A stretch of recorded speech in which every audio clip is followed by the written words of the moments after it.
So yeah,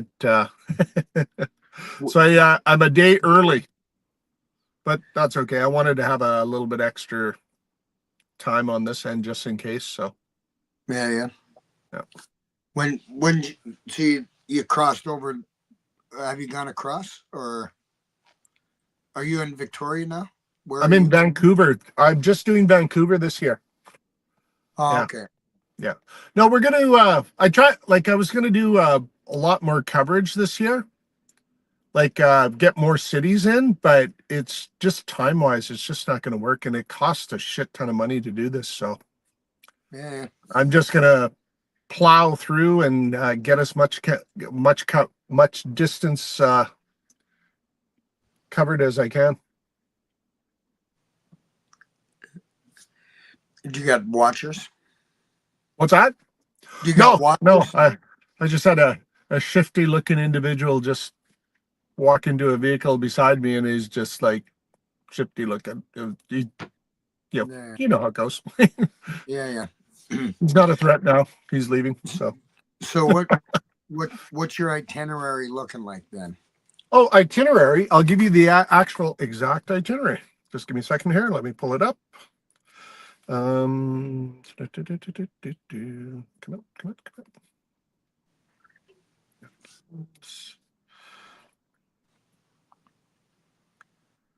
on, come on, come on. Fuck it. It's all right.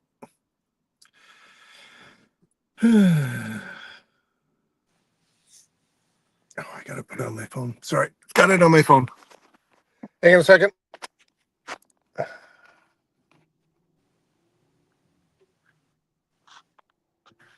There we go. Oh my god. We've lost you though. You're Yeah, not on. just be a second. I'm pulling up the dates. I'll dig them. I'll dig up the dates there later, and I'll post them. Okay. Yep.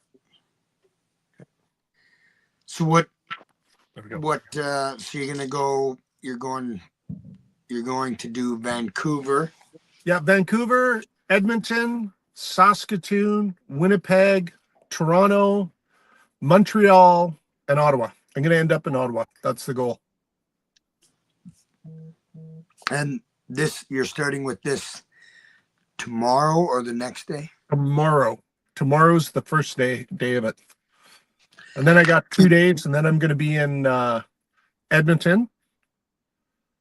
Weekend off. Monday, Saskatoon, and Wednesday, Winnipeg.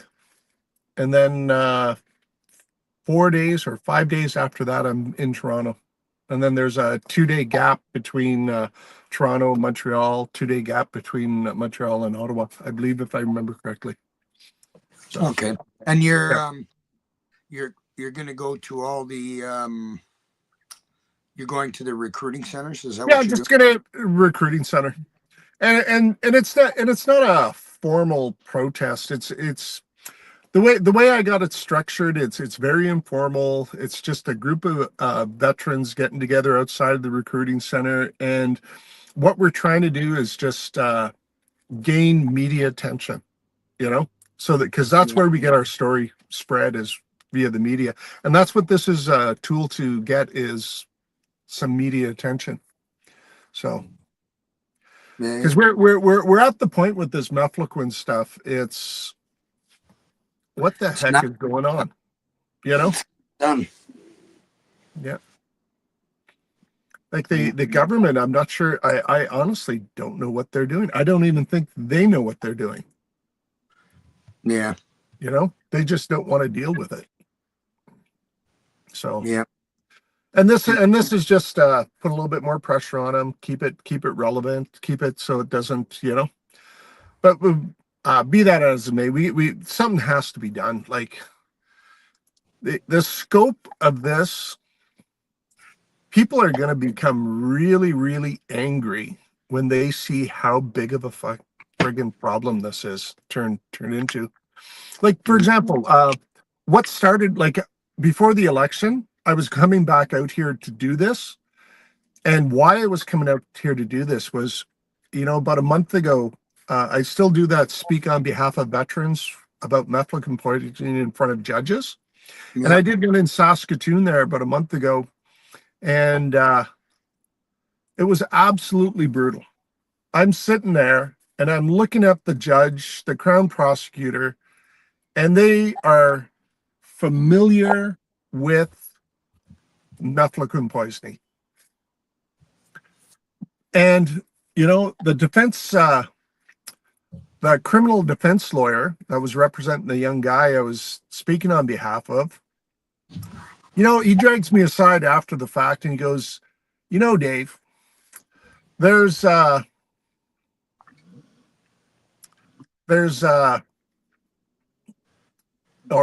is the third veteran with methylene poisoning that I've dealt with. And keep in mind, this is a criminal defense lawyer. He's not 30 years old. He's in Saskatoon. It's not a big city. And that's one lawyer that's had direct dealings with 3 veterans. So if you fudge that a bit and you extrapolate that right across Canada, I don't think this is an anomaly, if you know what I mean. Yeah. So like that's a big freaking number. Yeah. Like, so and I was just sitting there that night, and it just hit me. It's like, wow, they're just sweeping people under the carpet. They don't give a crap about anyone's health or long-term well-being. They're just worried about the dollars and cents. Like, how can like it just boggles my mind. How can they justify cramming a methylene veteran into a PTSD diagnosis and saying that is an appropriate action? They're 2 totally different injuries. PTSD, it's your brain rewiring in response to trauma. Yeah. Like, there's no physical damage. It's rewiring. That's all it's doing. It's rewiring to protect itself. Okay. Methylene poisoning. What is methylene poisoning? It's the drug burnt holes through your brainstem. So the treatment you would use for PTSD will not work for fucking methylene poisoning. And it's just like, it's just ridiculous. We are 2017. We created a situation where the government legally couldn't issue methylene to soldiers anymore. We did that. We fucking blocked them. But then they countered us. The Justice Department drafted a letter for the Health Department or Health Canada and the Surgeon General's office. And basically the letter states, even though there's a real possibility that this drug could cause injury, at this time, there's no evidence to support it, which is total BS, because at that time, there was loads of evidence to support that. Yeah. They just cherry-picked the reports and the studies to support their narrative. So now we're sitting here with not hundreds, but literally thousands of veterans trapped in a treatment cycle that will never work, getting sicker and sicker. Let's discuss how a methylene vet, if this stuff gets to run its full course, let's talk about the different ways methylene vets die. And I can use examples. Claude Gourlay, one of the Airborne Regiment signalers. He died in a long-term care facility in Hudson's Bay, Saskatchewan, with MS-like symptoms. That's what the doctors described it as. So basically, the drug stayed in his system and dissolved his brain. It dissolved his brain to the point where his body couldn't even do its autonomic functions like breathing, digesting, and all that stuff. It just shut down. That's one way. Here's another awesome way methylene vets die. Now there was, I believe it was Colonel Marchand I think his name was, but he was the senior Canadian officer in Rwanda before Dallaire. Guess how this guy died? This guy died of sepsis. And why did he die? How did he die of sepsis?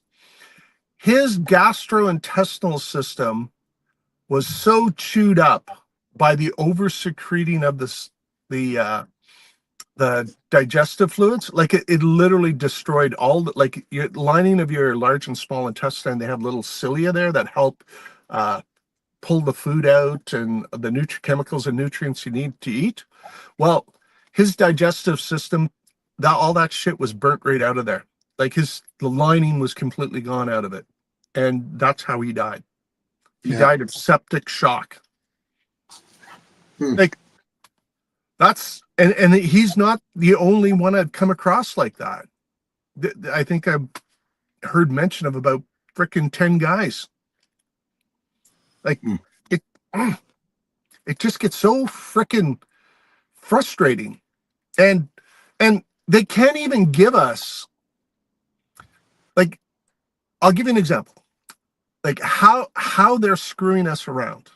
Okay, they go, okay, we can't give you a mefloquine poisoning pension or coverage for that, but we will cover you for each of the individual symptoms. Okay, let's think about that for a minute. You're pushing your responsibility for soldiers you injured onto the provincial healthcare systems. It took me 2 years to get in to see a vestibular therapist. When I got in to see the vestibular therapist, I didn't even get to see the vestibular therapist. I got his fucking student. And the student didn't even read my file. My file was about that thing. He didn't even bother opening it and looking at it. I just sat down at his desk. He started asking me questions. And then you know what he did? He Googled mefloquine poisoning. And what came up? I can't remember if it was the Health Canada or the Surgeon General report. As soon as he read that, you know, you could see his fucking attitude change. Oh, okay, we got someone. Someone thinks they're a doctor diagnosing themselves off of Google. So he proceeded for the next 20 minutes to lecture me on vestibular injuries and stuff, and he was insinuating that I was making shit up. It took everything, every ounce of my being not to drag him over the desk and drop my knee on his face. Yeah. Oh my God, it was, and that was, but that's an example of what Veterans Affairs is doing. It's their responsibility, right? Yeah. Like we were injured while we were serving our country, you know, like don't just fob us off on the healthcare systems and then tie the healthcare system's hands that they can't give these people a diagnosis. Yeah. Like, this is ridiculous. This is what, 8 years, and we have not moved 1 inch. Like no veteran is receiving treatment. Very few are receiving pensions. Like some people have put in for the gastrointestinal stuff, like individual things related to mefloquine, but like that's a handful of people out of the thousands. Yeah. Yeah. And I'll give you another example of why this PTSD diagnosis is so inappropriate for mefloquine vets. Like I did 14 years after I was court-martialed and kicked out. I landed back in Saskatchewan, and I got lucky that I got in to see a trauma specialist that specialized in military trauma. Went through all the Canadian Forces healthcare system. No, you don't got PTSD. You don't got PTSD. Oh, wait, you know, friends getting blown up, kids getting blown up, you know, and all this stuff. You know, oh, yeah, you're good to go. Yeah, here's some Ativan, here's some antidepressants. Oh, like, fuck, Jesus Christ. But anyway, I did 14 years of intense, because I wanted to be a dad, and you can't be a good dad if you have mefloquine poisoning, because Yeah. we lose our shit way too much. So I wanted to be a good dad. So I fucking did everything. I did anger management programs. I signed myself up for every alphabet soup treatment there was under the sun. I did everything. Nothing worked until my longtime psychologist snuck me into a treatment protocol she was using for young Afghan vets with blast injuries. And within 3 months of doing that treatment, like I get my life back. But in that 14 years of doing that intense PTSD trauma work, like it was pointless. Like when she did the scan on my brain was so messed up according to the QEEG that there was no way I could process trauma. My brain was physically incapable of processing trauma the way it was wired up. And my doctor, she sat there and she actually cried in front of me, and she said, "I'm so sorry. I'm so sorry for putting you through that all those years." She was like bawling, apologizing, because Huh. we tried to work through Rwanda. We tried again and again and again. She'd even book off 2 and 3 hour blocks just so that, try it a little bit more time. Like, and it hurt to try and do that work, but your body wasn't releasing the trauma. Like the brain injury wasn't letting the body release the trauma. Like it, it was doing nothing for me, like all Yeah. that, like thousands and thousands. Like I don't even want to guess how much money they wasted doing that treatment. Like, because you can't fix the trauma stuff until you fix the brain injury stuff. The body's not gonna, Yeah. it's not gonna process the trauma. It's injured. It's where it's at. Like, I don't know. And so that's where I'm at. Like, uh, it's time. It's time. Like we've got enough dead people. Let's start giving some people back their lives instead of Yeah. fucking having all these dead people all the time. Because it's totally preventable. Like the suicidal ideation related to Yeah. mefloquine is totally fixable. Because why do mefloquine vets end up with the suicidal ideation? Well, it's because their guts aren't digesting food properly, and our bodies are not extracting all the nutrients and chemicals our body needs to produce things like serotonin. If you got no serotonin in your system, you're going to be fucking taking a fucking rifle barrel and sticking it in your mouth, and you're going to be tasting CLP. Not saying I know how CLP tastes, Yeah. Yeah. but yeah, no, it's just, oh my god, I fucking all triggered myself there. Yeah. Yeah, no, I just oh my god, but like, but it's preventable. Like, and it's an easy fix. It's not a hard fix. It's not Yeah. going to fix them 100%, but it's going to give the person enough control within their system that their body will be able to actually digest what they're eating and Yeah. extract what the body needs to function. Like, Yeah. Yeah. Yeah.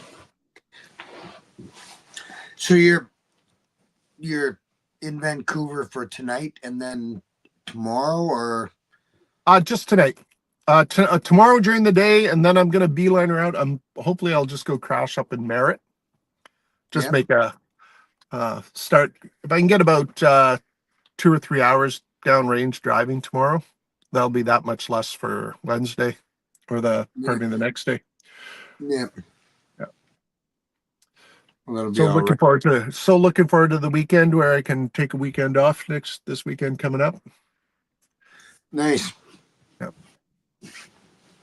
Should be all right. Um. Yeah. So then myself, I'm kind of out here in Ontario, kind of working on doing stuff with the guitar a bit, right? The Yep. sound of remembrance, but and got to work back to go do the run for the wall and stuff. But Oh, where are you starting the run to the wall from? that starts from L.A., but I'm gonna drive down from BC. I Yeah, think that straight down yeah, the coast. yeah. Yeah, that'd So be a beautiful drive. yeah. So do that, and but somewhere along the line, link up with you. Yeah, Maybe link up with you in Ottawa or something, eh? yeah, wherever. Like, go, keep doing your thing, and as we get closer, we'll tee up. We'll make it work one way or another. Yep. Sounds good. Even if Um, it's just passing each other on the Trans Canada, we'll stop and have a coffee. yeah, for sure. That works. Um, yeah. And you got a few places to stay. Are you looking for any places or No, I'm good. I'm good. I'm good. uh, No, I just need a place in Winnipeg. Uh, I'm pretty sure I got a place in Toronto. I just gotta confirm with the individual. yeah, Ottawa's okay. I'm planning on making Montreal a day trip from Ottawa type thing for that event, so I yeah, won't need accommodations in Montreal. yeah. Um, I'm pretty sure Riyadh will let me crash on his couch. Um, but yeah, no, Toronto, I got to confirm Toronto, but Winnipeg, I do need a place to stay. That's the only place I haven't got anything set up yet. I just All sort right. of, I just dislike Winnipeg. It's always been a bad city. Ever when I was a young man, every time I'd go there, I'd get my fucking shit kicked out of me. Yeah, Wrong place, wrong time, a little bit too yeah, drunk. yeah. you know, no, I just don't like Winnipeg, but it's okay. Yeah. Apparently, my uncle's hanging out there right now, so I might go try and track him down too. Go for a visit. Yeah, but that's gonna be quite the interesting haul across to Toronto. How many days does that usually take you, Mike? I don't know. Say 3 days from Alberta. Say Yeah, roughly. I don't know. Take a day and a half through northern Ontario. fuck, I know that just never ends. That's the one that's tiring, right? Yeah, that just wipes you out. It's just monotonous, you know. Yep, yep. And even to say, I find from Winnipeg to Edmonton a long drive. I all kinds of people make that trip in a day, and I can't make it. No. No, no. I made Well, it through from Edmonton to small. Vancouver in a day, Yeah. and the only reason I'm was able to do it, I think it was just there was no Dave, traffic through the mountains. call Jerry Hart. He's in Winnipeg. Jay Very King's. hard. Okay. Yeah. So Yeah. get you get you a place there. Okay. Mike, reach out to me tomorrow. I may have a place in Winnipeg. Okay. Yep. Rob got a place there too. So, and Rob, I'll be out your way towards the middle of April. I'm guessing somewhere in that neighborhood. I have to get my bike. I have to get my bike ready too to go do the run for the wall. And I've been thinking about starting to share some Mefloquin stories. So Ooh, so what type of you know, stories? just stories of interest. Yeah. Make a trip back to the island, please. Yes, Jackie.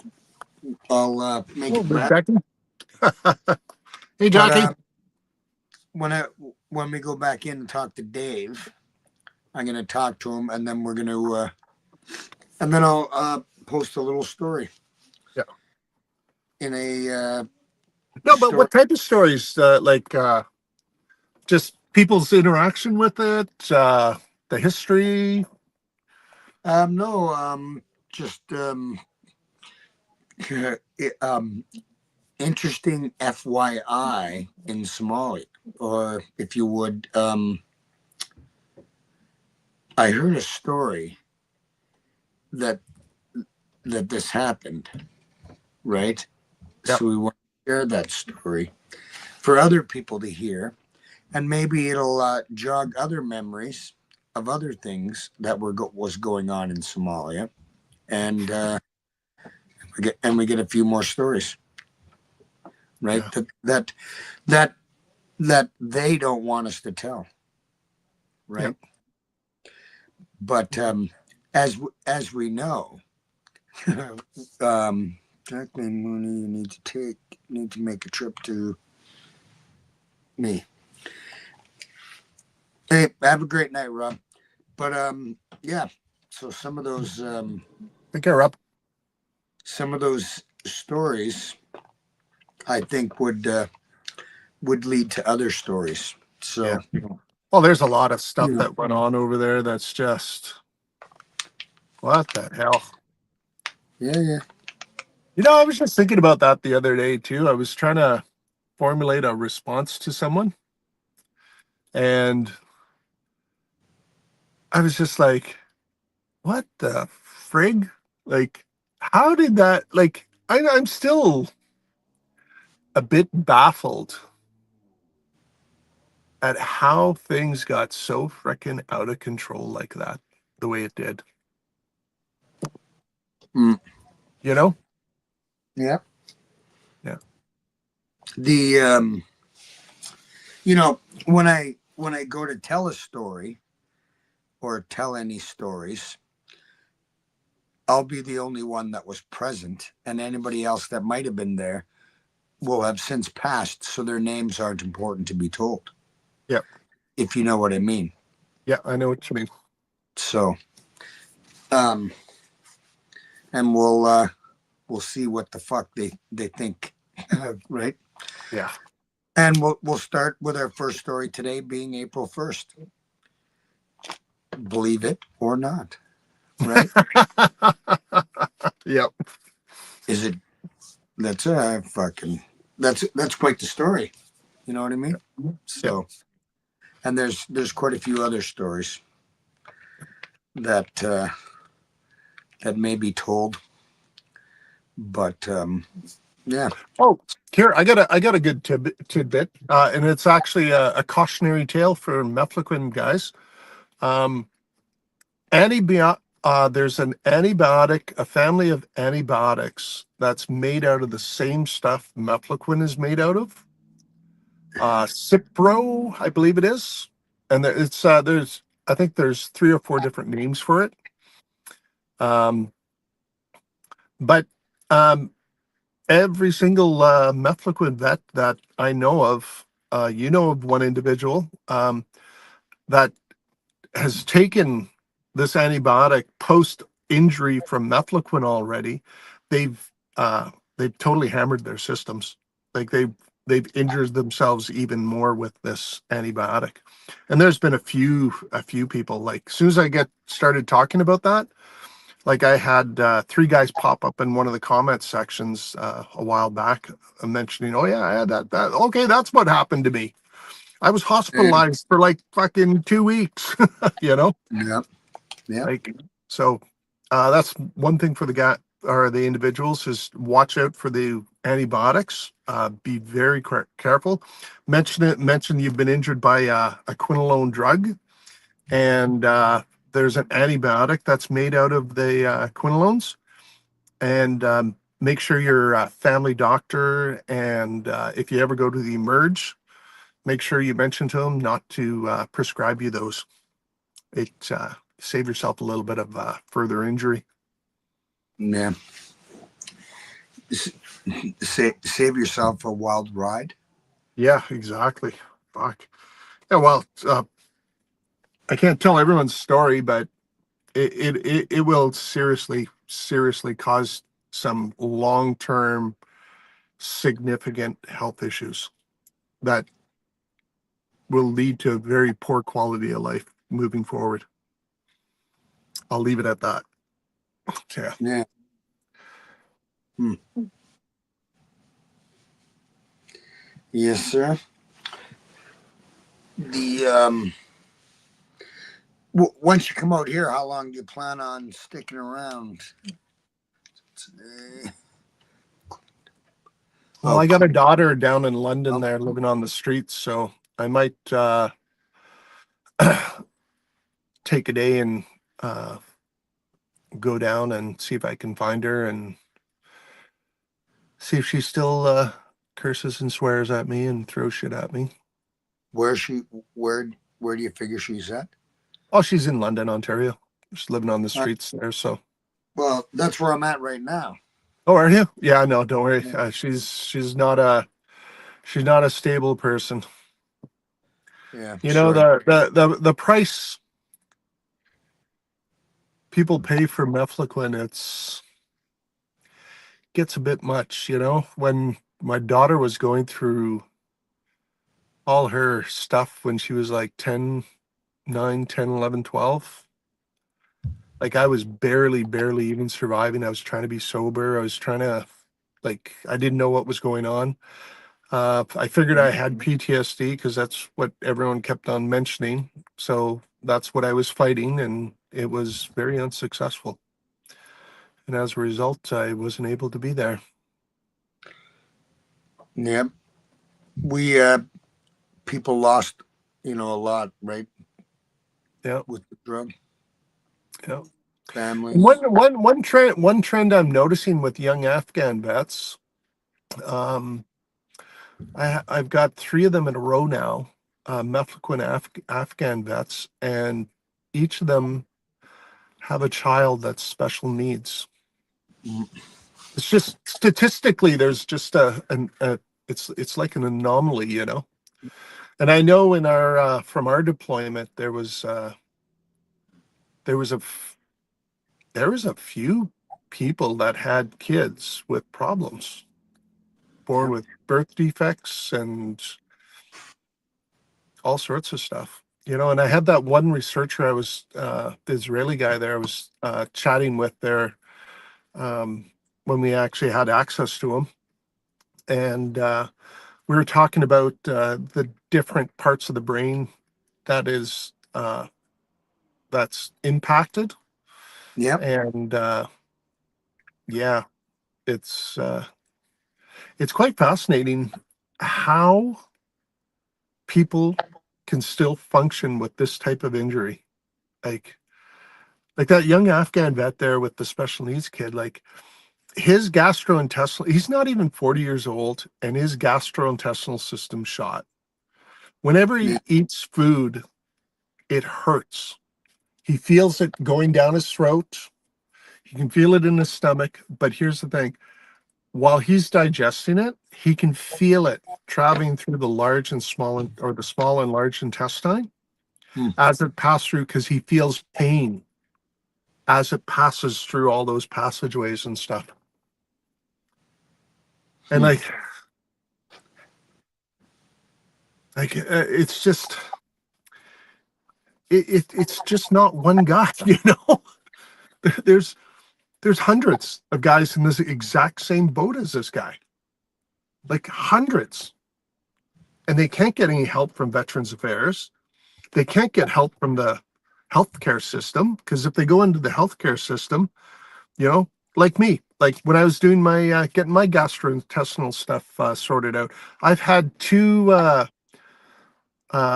colonoscopies, and all Yeah. my everything's healthy in there. There's no damaged structures. There's no cancer. There's no nothing. There's no physical reason for my digestive system to be operating the way it is. You know, that's according to the Um, gastrointestinal specialist, Yep. you know, and it's just, but it's not a gastrointestinal issue. It's a wiring issue. You know, it's the brainstem. All that Okay. signals passes through the brainstem. That's where the damage is. It's like, fuck. Yep. What was I gonna say Oh here? wow, we had a Australian vet. Um, he got lucky. He was having surgery on back surgery, and he had a esophageal. He was intubated anyway, Yep. and they had him face down, and he started to when they put him out, he started to vomit uh, stomach acid, like the digestive fluids coming out. So they rolled him over, they pulled the tube out, and then he aspirated all the stomach acid and that into his lungs, severely damaged his lungs. But Huh. the very nature of this incident, um, the doctors actually took him serious, and they ran all they ran test after test after test with him, and this is what the doctors came up with. Um, guys that have that acid reflux, that when they if they lay on their back, they have uh, like acid coming into their mouths from their digestive system. Yep. So what the this Australian doctor figures what's happening is soon as that the individual goes to sleep, right, and Yep. as soon as the brain hits, for whatever reason, as soon as the brain hits REM sleep, everything relaxes. Hmm. That means all your bile ducts and everything open, wide open. The stomach acid production in the stomach, everything's wide open. Huh. So that's what the Australian doctor figures is going on. So And did they recognize the mefloquine poisoning? yes, Roy yes, the Mack doctor, was the mentioning. doctor, the doctor um, he wasn't able, like, how do you put it? Based on the patient's history and the totality of all his symptoms, the doctor is highly leaning, like it's methadone poisoning. Basically, is what the doctor is saying. Hmm. Yeah. But like when I first started this, I was talking to veterans, like 2 or 3 veterans a day for weeks and months on end for like 2 years. Like I talked to well over 200 veterans. And out of all those people, I've only ever had one person that actually had the proper diagnosis for this injury. And it was a female veteran in BC here. And the reason why she was able to get a diagnosis is she had a doctor that wasn't bone idle lazy. Hmm. And because what was happening with her vestibular stuff was so severe because she'd received a loading dose when she was in Afghanistan. And like she's just fucked. Wow. But anyway, her methylene stuff is so bad. It was like every few days she was being taken to the hospital in an ambulance. It was Oh that no. severe. Like the between the gastrointestinal stuff and the vestibular stuff, because the vestibular stuff um, can totally incapacitate you, and that's what was happening with this young lady. But her doctor wasn't lazy, and her doctor actually ran it down. And apparently, there is some high tech machine out here somewhere that this doctor was able to get this woman into, and they were able to visualize some of the scarring. So on the brainstem. Hmm. No way. Yep. Hmm. So it just boggles the mind. 7 years, and Veterans Affairs has done nothing. Yeah. And it's done worse than nothing. It's put roadblocks in our way. It's absolutely brutal what Veterans Affairs is doing. Like it's it's like the bureaucrats at Veterans Affairs are dictating to the politicians what Veterans Affairs is going to do. And the politicians are just not they're just acquiescing to these guys. And they're not going, hey, shouldn't we deal with this? That's like, fuck. I Yeah. don't. Like, I don't know what to do anymore. Like, all I know is I can't sit around. I gotta get up and fight, and I gotta do something. I've talked to too many widows, and I've talked to too many mums. I've talked to too many guys that are poisoned. I've talked to too many kids that have asking why their dad's fucking always angry with them all the time, and having it like that. This is pointless. This is 7 years, 7 or 8 years since 2017, and the Canadian Yeah. Forces has not moved one iota forward on this. They are allowing people to Crazy, die man. in long-term care facilities from septic shock because their gastrointestinal system uh, shut down. They're allowing guys like Claude Gourlay to die in long-term care facilities with their brains being dissolved. Yeah. Like, it's choices that, like, it's the quality of life of these guys. Like, we've got. Oh my God! I tried to talk him out of it. There's a French guy. Um,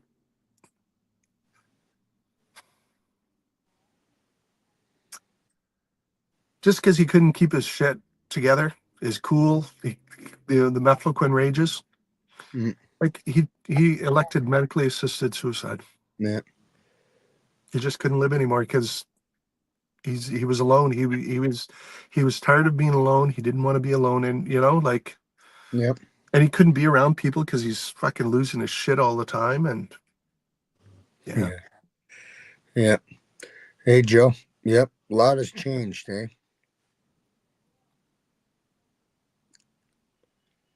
Can you see that? It said Dave yeah, Bona over 2 hours on our first call informed me of Quinism back in yeah. 2017. Oh, hey, Jill. Yeah, see you in Edmonton. um, the yeah, it's just crazy. Like, it's how many years, and we're still here. It's like they're just waiting for us all to die. Like, I don't know, and I don't understand what the issue is. Is it the problem just so big that they don't want to deal with it, or is it the problem's not well enough defined that they can actually see it and understand it? Or, like, I don't know what the issue is here. Like, because this is applicable to almost every country around the world. Like, the Americans with their mefloquine poisoning, the only saving grace they have is their VA system isn't centrally run like ours. It's run by the different states. They have their own state administration that can uh, approve or deny pensions as they see fit. And that's the strength of the American system, is its size. And because what they can do there is, and they have such soldiers in such widely diverse environments doing such widely diverse jobs 24/7, year after year after year. Like, their VA system is it's always working at capacity, not at full capacity, but like, it's always full on. There's always Yep. people in there fucking stream. And they have, because the size of their organization and the decentralized nature of it, the Americans able to um, are able to the doctors are able to use a little bit more discretion. And, like, some states are not approving any mefloquine, while others are just approving them almost on a daily basis now. Yep. But so what the Americans have basically done is a quiet acceptance of mefloquine. They haven't formally come out and say, "Hey, mefloquine is a thing," and I really wish they would, because everyone will just fall in behind them. Yep. Because like what is mefloquine poisoning? Can you define it? Like, Mm. and that's something, that question that needs to be answered. And Dr. Nevin was alluding to this years ago, and that's why he created the name quinism, because it's quinolones, and yeah, basically quinism. the Yeah. injury from the mefloquine or that family of drugs. Yeah. And that's what we need is we need that, just like PTSD. PTSD has a very distinct set of symptoms. Mefloquine poisoning is the same way, a very distinct set of symptoms. And you Yeah. should be able to get a global diagnosis for quinism for all those symptoms instead of having to. It's absolutely ridiculous. They want injured veterans to take the 5, 6, 7 years negotiating the various provincial healthcare systems to run down each of these symptoms. Yeah.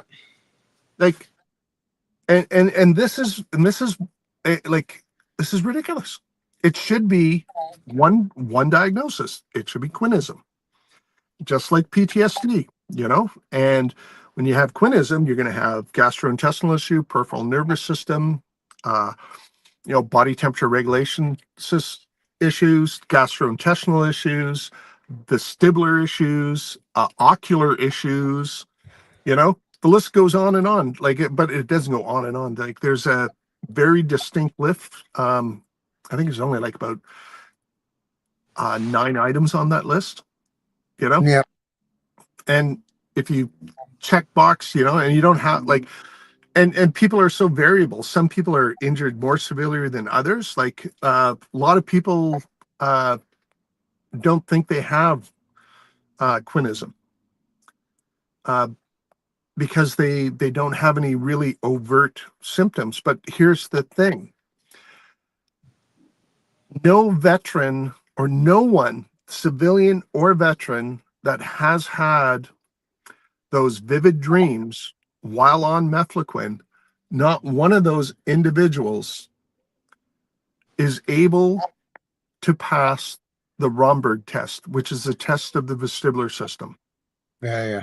Now, why is this important? Well, here you go. That's one of the part of that's part of your diagnostic tool, as figuring what this injury, like, the person has an injury.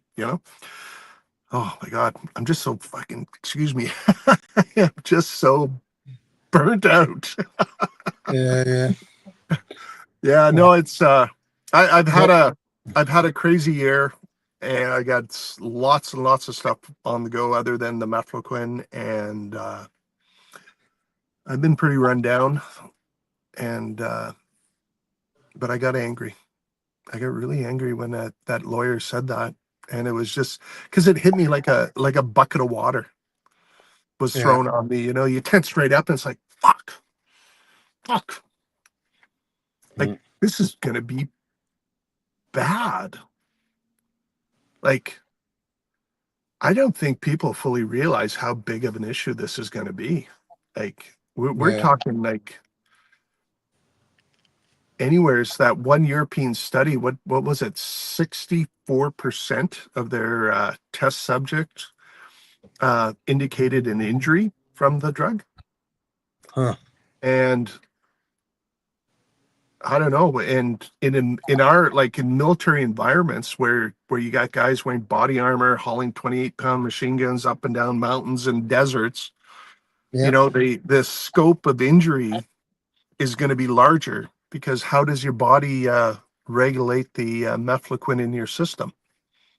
It it flushes it out of your system. Like, that's how it regulates it. Through peeing and your stool and all that. It just flushes it out naturally. It'll maintain its own thing. But if you have your body's dehydrated for an extended period of time, Yeah. like like that your body goes into hoarding mode, and the fats. Yeah. So this is why I like the American healthcare system, because you can phone a specialist down there, and about 50% of the time you can actually speak with the specialist. And it was so long ago, I can't remember exactly how he explained the doctor explained it to me, but it's gone out of my head. Yeah. Mm. Yeah, I'm failing. Like, I'm just burnt out here.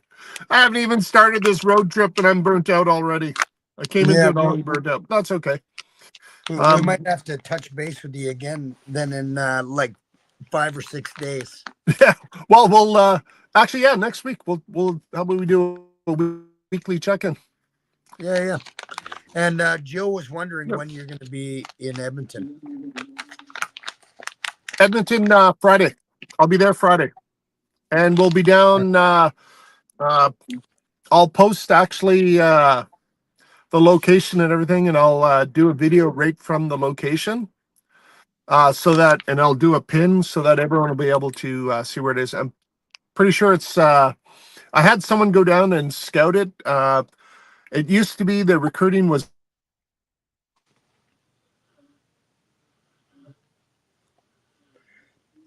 Where was recruiting? I think Dave's frozen. It's a stigma of the Somalia tour. Vac has a long memory and is very vindictive. No fucking shit, eh? Have you guys discussed the status of the mass tort? I haven't heard anything lately. They, I'm not sure if Dave's coming back or if I must still be live because your comment came in. So, um, I got a message today. There, you're not supposed to talk about it on the. They said to leave it out on the off of the social media, but um, neurotoxicity is no joke. Yeah, that's right, eh, Vince? And we got to get you for the guitar, Vince. We got to get back out there or whatever. Or no, you're out by Ottawa, I think, right? So for sure, yeah, I think. And then he got kicked. So YEG April 4th. Oh, that's the day. Yep. Um, we got him back.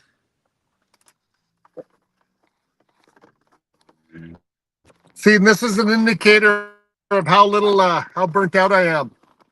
I said to myself before I did this stream with you, Mike, plug in your phone. Yeah, yeah, and I and it just went right out of my head as soon as I set the phone and turned it on. Like, yeah. That's how it happens. So, yeah. like you said, we're gonna Yeah. North Pickering. All right, Vince. Uh, I'll give you a call later. Or I think we have your number or something. But anyways, I'll get a hold of you, Vince. Yeah. So Dave, we'll have to do like another. We'll do another live and in a what'd you say, in a week? So you'll be in Edmonton Yeah, for we'll do Friday. one once a week there, Friday, and then next week it's going to be I think we're back to the English subtitles. right across to Winnipeg. Will be 24 hours later, I believe. That's right, Boots. 24 or 48 hours later. I can't remember. I've got a. I'll pull up the schedule there and I'll send you a copy. You can post Yeah, it in yeah. the Then comments or whatever. we'll post it and share it. Yeah, Yeah, that's for sure. yeah. So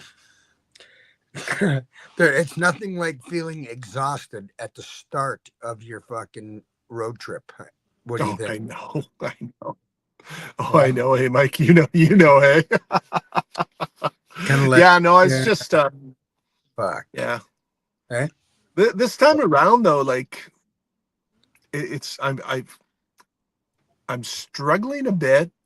Um, Okay, because Bruce. it's just the accumulation of dealing with so many people and the families of the soldiers that committed suicide. Like I oh my god, I Yeah. became the subject matter expert for mums.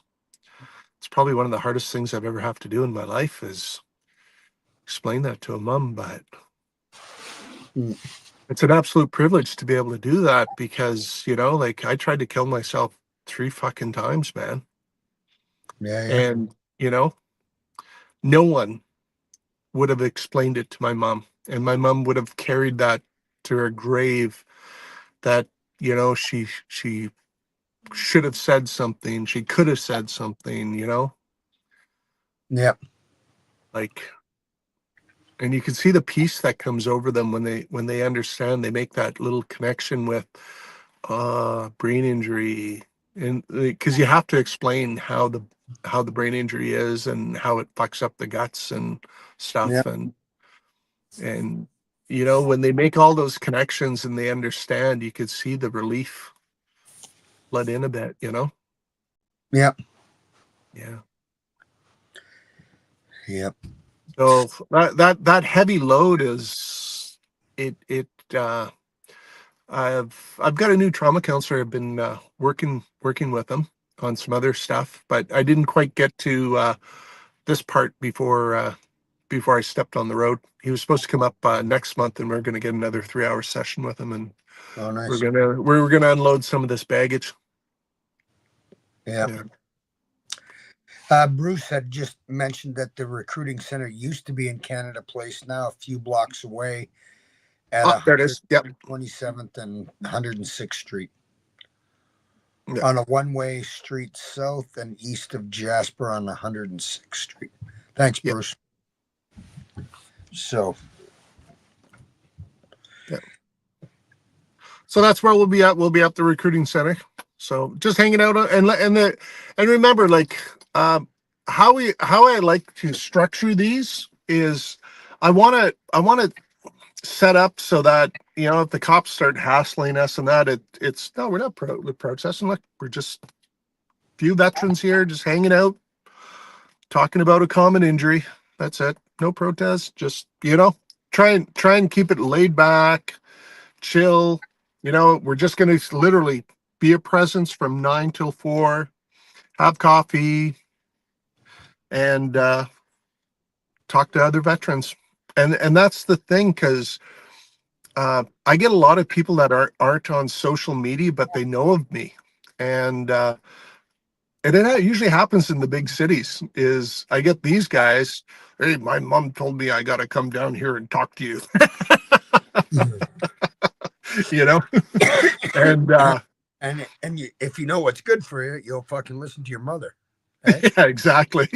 So, then you explain to the guy what the injury is, and you give him options for treatment and stuff, and you do a follow. You got to get the guy's number, and then you do a follow up with him in a week or two later, and you flesh out the information a bit more, and you try and find him a local Loretta neurofeedback provider Yeah. in his area, because that's pretty much the only treatment I've found. Like, this is my own personal experience. Like, I Yeah. can't speak to other treatment options that I haven't tried, but this is my own personal experience, and I've had about an 80% reduction in my physical symptoms from methylquin poisoning.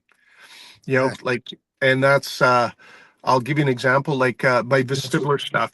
That's what the When Loretta neurofeedback. Yeah. Yeah, the Loretta neurofeedback, because there's a complementary treatment most Loretta neurofeedback providers have. It's the PMF coils.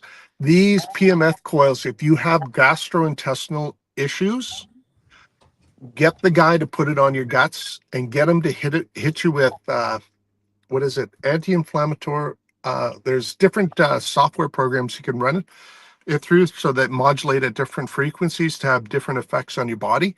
And there's an anti-inflammatory, and I can't remember the other program Darcy runs on my guts, but it completely settles my guts down. I'm usually good Oh, for nice. about. It depends on what I'm doing and my level of my, how activated my PTSD becomes and all that. But I'm usually able, with that PMF treatment from Darcy, because usually when I do my Loretta, he'll put the cap on my head and work on the brain, but he always puts those PMF coils on my guts, and he settles them down, and it's so nice, so nice. Yeah. I'll have to try So that myself one yeah, day. yeah, but there's so many different treatments out there, and like some people don't even need treatment. This is cool. Like, I've seen guys and gals that have been able to have like about a 90-95% reduction in their physical symptoms just by controlling what they eat and put in their bodies. It's like Mm. uh, ketogenic diets, uh, carnivore diets, ones with a lot of clean, healthy protein. Yep. Like I've seen guys that go on a keto diet and they're like batshit crazy, and like 3 months later you bump into them again, or you chat with them online, and it's like a totally different person. The person's completely chill, relax, like their physical symptoms are greatly reduced. Like, don't get me wrong, they're still there. You can induce a seizure just like that anytime you want. Like, at least I know I can. It's a little bit of MSG, a little bit of sucralose, a little bit of some of that beautiful manufactured sugar, and wow, my symptoms will, like, literally, as soon as that manufactured sugar and all that crap hits my system, Yep. instantly my tinnitus goes right through the roof. Start screaming. And I was actually talking to a doctor down the States, a specialist in inflammation. I love the American healthcare system. I was phoning people, like, I spent 6 months phoning specialists down the States. and Wow. and you'd be surprised how many of those specialists actually will answer the phone. Yep. I've had so many little 10-minute conversations with these guys that you get a little tidbit information here, a little bit tidbit there, and you just build the puzzle. Yep. Hmm. So what else? Anyone got any questions there? Yeah. Any other questions? Yeah. Anyone in the peanut gallery there? I can explain all your symptoms. I went through all the conferences. I've rubbed elbows with the doctors. I've rubbed elbows with all the major legal actions going around the world, other than the British one. I've actually interacted with all the lawyers, like all the ones in Canada, a couple down the States. Uh, I've talked to Sergeant Bale's defense team. Yeah, yeah. Nice. And if anyone doesn't know who Sergeant Bales is, he's that American soldier who killed 16 Afghan civilians in Afghanistan. Um, he's being held in jail. It's been proven beyond a shadow of doubt that he was actually actively hallucinating throughout that event. He thought that they were signaling and that they were uh, getting ready to attack the compound. And he came in, he came back, he came back into the compound from killing Afghan civilians, reloaded, and he tried to enlist one of the other guys from his squad to come out and help him stop the attack.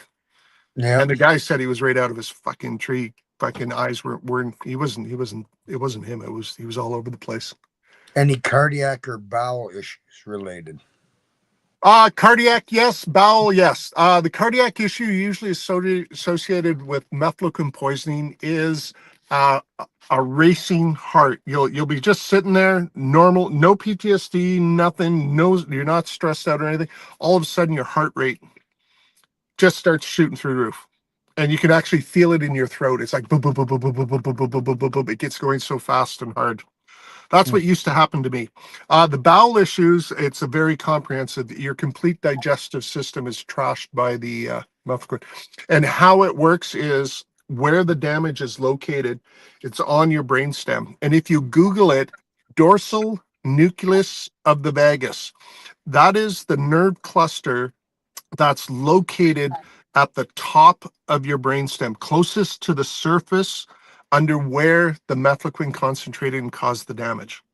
Hmm. What the dorsal nucleus of the vagus controls is the smooth muscle control in your digestive system. So your esophagus, stomach, small and large intestine, because it controls the actual digesting of the food and the operation of those sphincters and stuff like that as it passes the food through your system.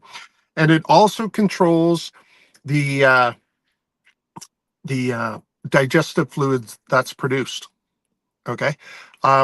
that's why one of the indicators we have for methylquin poisoning, like the main indicators we use for telling if someone's poisoned by methylquin, is your vestibular system, your gastrointestinal system, and then we look at a few other things, body temperature regulation issues, uh, numbness, tingling in your extremities, ocular issues, like the list. Oh my God, the list is quite, you know. So you're able to actually differentiate, the PTSD stuff from the methylquin poison stuff. It's crazy easy, you know. Okay,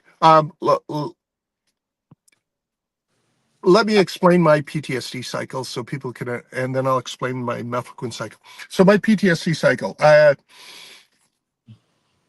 got a lot of trauma around small kids in Africa. So, fuck, actually relate a situation. When my kids were younger, my boy got injured and I had to take him to the emergency room. And as I was sitting there, I didn't have his health card. And as I was sitting there, holding my son in my arms, you know, uh, the lady's asking me questions, and I wasn't there because I'm literally in Africa dealing with a, a blown up African kid, like, so I'm holding my own child in the emerge, trying to get uh, care for him. And my PTSD was so out of control. I'm sitting there with visual imagery streaming in, ladies fucking freaking out on me because I'm not able to tell my son's date of birth and how old he Yeah. is and his middle name and how to spell his first name. Like I'm gone. I'm fully gone. But here's Yeah. part of the cycle with my PTSD. Okay, the way it works is at some point in Yeah. my like, and this is how PTSD work. It's like it trips your brain into the fight or flight response. Okay, and at some point in this fight or flight response, your bowels are going to dump because that's part of your body preparing itself to fight or run away. So Yeah. you're going to have like the gastrointestinal. It's reactive to a trauma stimuli. Whereas methylquin poisoning, gastrointestinal stuff, it's constant 24/7. There's nothing you can do about it apparently, or not Yeah. apparently, but like it's constant. It's just there all the time. Like PTSD doesn't cause acid reflux. Yeah. That's the methylquin poisoning. Yeah. PTSD doesn't cause you to uh, shit 5 minutes after you finished your supper. You 5 minutes later, you're sitting in the toilet and you're crapping out, you know, what you just ate. Yeah. That's more along the lines of what the difference is between the PTSD and the bowel stuff. Yeah. So yes, to answer your question, yes, there are cardiac issues and it's proven, and there's bowel related issues. Yeah. But the cardiac stuff, and that's what I used to experience all the time. It used to freak me the fuck out. I'd be lying there in bed and half awake, falling asleep, and all of a sudden my heart rate would start pounding. Or I'd be sitting in the car waiting for the wife to come out of an appointment. Like, it's just so random and variable when it used to happen. Yep. And it would be going 90 miles an hour. To give you an idea, like I tried doing an EMT course, and my trauma or my psychologist had me wear a heart rate monitor. Yeah. And guess what my heart rate got up to uh, when I smelled a palliative care person? 228. No. The alarm went off. I looked down. It said 228. I elbowed my preceptor in the arm, and I showed her the heart rate monitor, and she just looked at me, and it's like, oh my God. Do I gotta put you on the fucking cardiac monitor? But that's just that was actually just the PTSD. What because that's how I actually uh, was able to get a whole handle on my PTSD before. Mhm. Was just by wearing a heart rate monitor all the time. Hmm. But the neat part about with because I'm so bradycardic, like I have such a slow heart rate. Um, my resting heart rate is 44, 43. Yeah. When I get back in shape and I go jogging, my heart rate stays crazy low too, like Oh, surprisingly low. yep. Yeah, Nice. I don't know. I totally lost my train of thought. Sorry, guys. Yeah, no worries. Any other That questions there? never happens to me. Yeah. Not seen any. Nope. Give it a minute. Yeah. Yeah, so when in a week do you want to do the live? When you're out in Winnipeg or Yeah. Whenever you're like literally whenever you're when it we'll just touch base, Mike. If you remember before I do, just send me a text or whatever. And if I remember before you do, Thursday, Friday next week, whatever. all right. So we got to go back into the room, I think, before we leave. And then it's got to upload the Okay. so I can't remember how we leave the room. If Dave will take us out or stop the live, I'm not sure.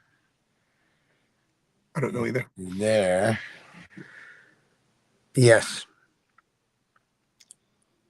What's that mean? Yes, yes. You'll take us out of the. You'll end the live. If you don't mind. Notice Dave's big sausage fingers. Oh, sorry. I'm just No, no, I'm bugging you. I'm just looking at the Okay, say goodbye. okay, see you guys later. But don't. You stay there, and then I think Dave will eventually. We'll be back in the studio.